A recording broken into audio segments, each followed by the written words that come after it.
Remember when you first signed up for Netflix? $10 a month. Every movie, every show. No ads, no drama. Now you're paying $23. Sharing a password is a crime, and half the good stuff is locked behind a separate ad and you didn't ask for. That pattern, that slow, painful slide from this is amazing to why am I still paying for this has a name. It's called enshittification. And right now, it's coming for your AI tools fast. For the past few years, AI companies have been burning through billions of dollars of venture capital. It literally grows on trees. And honestly, as a user, it's been incredible. Not that long ago, you could sign up for something like Claude's Max plan, $200 a month, and get what was essentially unlimited AI usage, burn through billions of tokens, run enormous context windows, use the most powerful models available, all included. Now, $200 a month sounds a lot. But if you're a developer, a writer, a researcher, someone who was getting tens of thousands of dollars worth of compute for a flat fee, it was an insane deal. The problem? It was never sustainable. These companies aren't making money on you. They're losing money on you. Every token you generate costs them real compute, real electricity, real infrastructure. And at those prices, for those usage levels, the math simply doesn't work.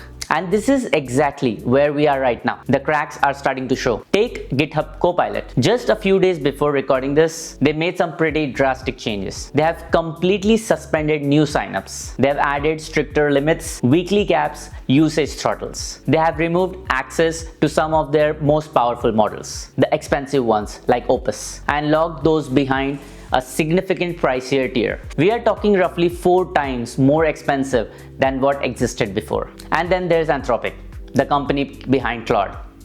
On April 22nd, they quietly tried to remove Claude Code from the $20 Pro plan.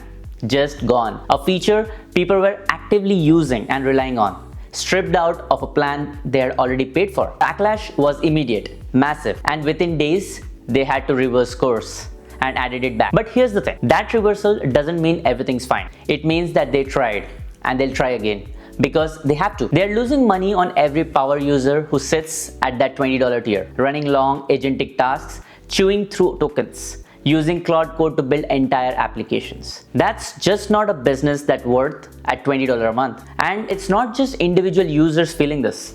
Enterprise customers, the ones at large companies paying per seat, are being quietly transitioned from a per user model to a per token model. Instead of paying $20 or $30 or $100 per person per month, companies are now being billed for every single token their teams consume. On that surface, that sounds more fair. You pay for what you use, right? But in practice, it creates a chilling effect. Teams start rationing AI usage. Managers start asking, do we really need to run that? The tool that was supposed to make your teams faster starts making your team hesitant. And again, this is happening for one reason. The current pricing model was never built to last.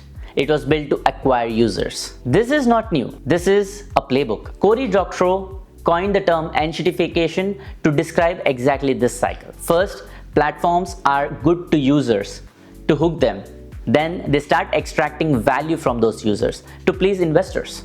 Then they squeeze suppliers and partners too until the whole thing collapses or just settles into a worse version of itself that everyone tolerates because switching costs are too high. Netflix did it, Spotify did it, Uber did it, Twitter sprinted through it. And AI tools, they are doing it too, just faster because the burn rates are higher and the VC companies have limits. The generous plans you enjoy today exist because these companies need your data, your feedback, your word of mouth, your lock-in. Once they have enough of that, the value shifts away from you. So what do you actually do with this information? 1, don't panic. The tools are still genuinely useful, but go in with eyes open. Don't build critical workflows around a feature that exists because a company is subsidizing it with VC money. 2, diversify. Don't marry one AI tool. Claude, ChatGPT, Gemini, open source models running locally. They all have different strengths and different pricing risks. Spreading across them protects you when one starts tightening the screws. 3, watch the pricing pages closely. Changes to plan, tier restructuring, feature removals, these are early signals. They tell you where the company's head is at before it becomes a major problem for you. And 4, consider local models. I did a whole video on running Gemma 4 locally, and one of the biggest benefits I didn't mention, nobody can enshittify software running on your own machine. The AI boom has been genuinely exciting, and I don't think it's over.